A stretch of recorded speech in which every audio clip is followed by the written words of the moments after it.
So when you open it up in Adobe Lightroom Photoshop, it's much better to do it in Lightroom because it saves as you're working and it organizes all your images. So once you open your image, you can see this is a nice one by a former student of mine, Jessica.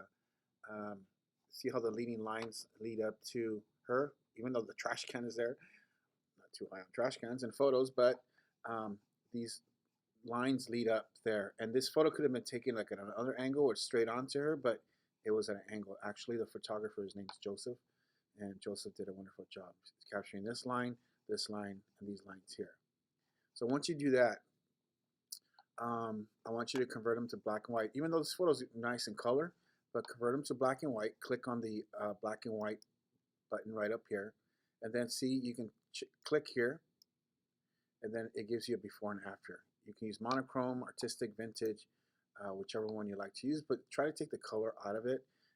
The vintage ones tend to keep the color in it, but I want it in either black and white or some kind of artistic sepia tone color where it's only one major color. So for example, if this one, say artistic, and you can see how much the amount, you can kind of play with it there a little bit.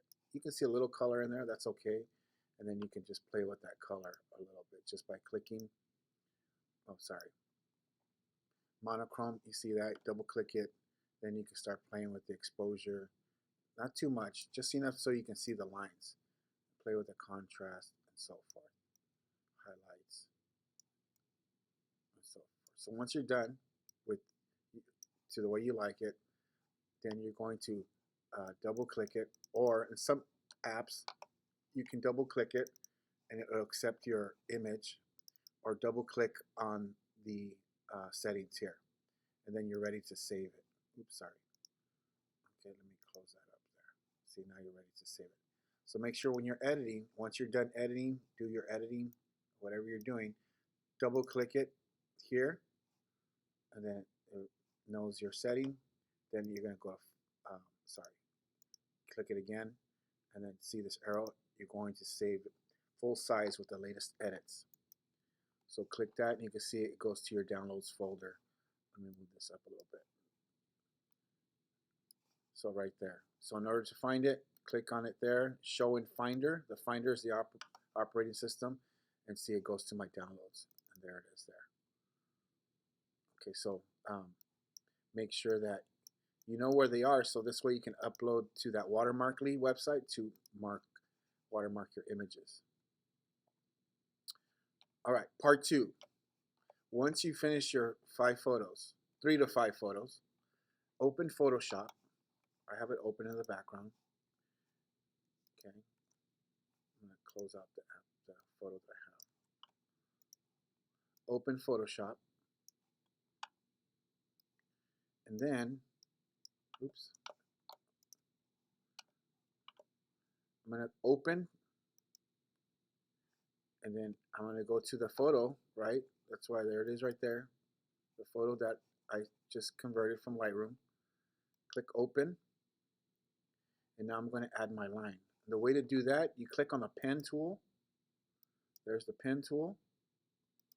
Then you're going, once you click on the pen tool, it turns on these settings up here. See, if I go to any tool, it has different settings. So I'm going to click on that setting there. I'm going to turn off the fill. First of all, I'm going to go to shape. I think yours is on path. So if it's on path, go click on it, go to shape. Click on fill, turn that off. We don't need fill on. Thank you, Phil. Go to stroke. We're going to use a light blue, which is this one right here. And then light blue, okay? Don't use any other color. Just use light blue. And then we're going to choose pixels 15. Maybe between 10 and 15. All right? And make sure that you have the dash turned on.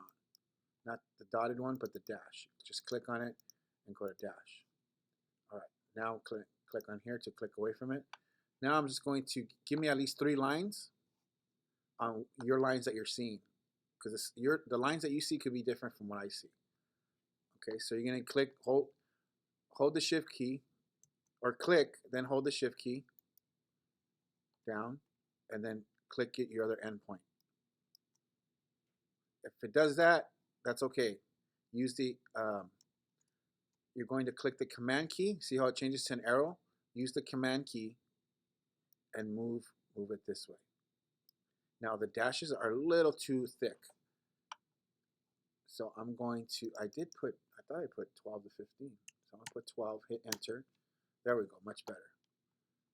Command key while I'm still in the pen tool. I'm going to move it up there like that. Now I'm going to click away from it. Command key again. Click away, click on it till it disappears, so you don't see the lines on there. Okay, the little dots. Click on here using the Command key, or just click away and then click back on it. You're going to do the same thing here. I'm going to start right there. Don't hold the Shift key. You don't have to. And just click there and see the line. Now click the top one, click the bottom one. Oops, sorry. Sorry, Command key, click away from it so it'll disappear. Because if you hold on to it, watch. If you don't do that, if you don't click away from it using the Command key, it's gonna follow you. See, if you mess up, go to your window at the top. You can't see it here, but the top of your window it says Windows, and go to History. Then in History, you can go back to your last mistakes, right? So, let's see, it keeps track of your last mistake. So there we go. I'm going to stay right there, click there, and then arrow, Command key, click away from it, and I'm going to do one more. I'm going to do this one. Click, click, Command key, click, and there, I'm done. Just to see where my arrows, or where my leading lines, what leading lines I see. All right, so now what happens is that you have layers. It creates automatic layers. By the way, if you don't like the lines this thick, you can go even less, depending on your image. You can go 8 to 15. Actually, don't, this is too thick, 12, but I'll just keep it for now. But I think a good one for this image would have been 8, because look at, see how thin that is? That's what's nice. See, because it's selected. If I click here, go up here, go to 8, hit return, click up here. Oh, I'm sorry, the first shape, see it's up there, it's a layer. 8, hit return, down. See, just like that. So I need a version of the original and then one with the lines. All right, so now I'm going to do this. I'm going to call it flatten, because I'm going to flatten the layers. Okay, be careful, don't save it like the way it is now. You're going to go to File at the top. Sorry, you don't see it up in here. File. You're going to go to Export. Export as, meaning it's going to save it out of Photoshop, and you're going to export it as a JPEG. So it'll come up momentarily. It's not coming up. Hold on. File, export. I'm sorry. Save for web. Save for web. Sorry, I was working on another project. Save for web. And then you're going to click on JPEG here. Okay. And then save. Make sure it's not GIF. Make sure it's JPEG. JPG. Click save. Cut. Leading lines with blue.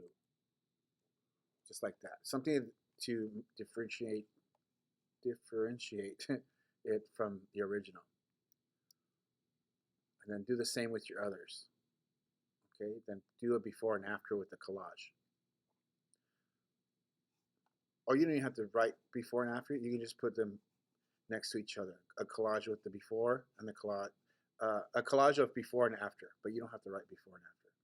So see, just leading lines. Because I could see these lines on the brick wall as leading lines. Where you see these lines, right? I want to see what you're seeing. And you making these dashes, that's what helps me to see what you see. Because sometimes students see differently from what I see. Okay. All right, if you have any questions, feel free to just ask. Thank you.